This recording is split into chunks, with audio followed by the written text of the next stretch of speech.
টানা বর্ষণ ও উজান থেকে নেমে আসা পাহাড়ি ঢলে দেশের বিভিন্ন স্থানে বাঁধ ভেঙে শতাধিক গ্রাম প্লাবিত হয়েছে। পানিবন্দী হয়ে পড়েছেন লাখ লাখ মানুষ। ভারতের ত্রিপুরার একটি গণমাধ্যমে প্রকাশিত প্রতিবেদন থেকে জানা গেছে, ত্রিপুরায় অতিবৃষ্টির কারণে সেখানে ব্যাপক বন্যা দেখা দেয়। এজন্য তারা ত্রিপুরা বাংলাদেশ সীমান্তে উপস্থিত Dumbur hydro electric power project বা ডম্বুর গেট খুলে দিয়েছে। সর্বশেষ 1993 সালে ভারত এই গেট খুলে দিয়েছিল।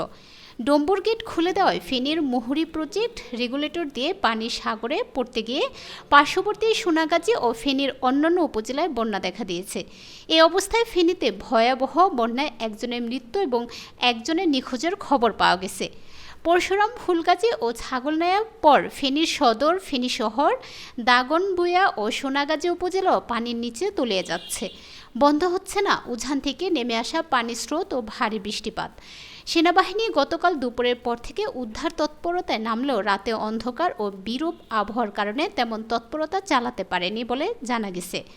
সামাজিক যোগাযোগ মাধ্যমে পানিবন্দীদের বর্তমান অবস্থান জানিয়ে পোস্ট দিয়ে প্রশাসন ও স্বেচ্ছাসেবকদের আহ্বান জানাচ্ছে স্বজনরা। পরশুরাম ও ফুলগাজী উপজেলায় প্রায় ঘরবাড়ি ডুবে গেছে। এসব এলাকার বাজারের পাশে উঁচু ঘর ছাড়া প্রায় সবই পানির নিচে তলিয়ে গেছে। একতলা ভবনের ছাদও ডুবে গেছে পানিতে। ফেনী থেকে ফুলগাজী উপজেলায় প্রবেশের কোনো সুযোগ নেই সাধারণ মানুষের। ফুলগাজীর প্রবেশমুখ বন্ধুয়া থেকে প্রধান সড়কে কোমর পানি থাকায় ভেতরে প্রবেশ করার সুযোগ নেই। ফুলগাজী উপজেলার পরেই পরশুরাম উপজেলা, তার পাশেই ছাগলনাইয়া উপজেলা। ফুলগাজী ও পরশুরাম উপজেলা পুরোই বন্যার পানিতে তলিয়ে আছে।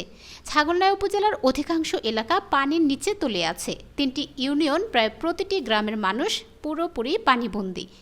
এই 3 উপজেলায় গতকাল ভোর থেকেই নেই বিদ্যুৎ। কে কোথায় কিভাবে আছে তা জানারও সুযোগ নেই।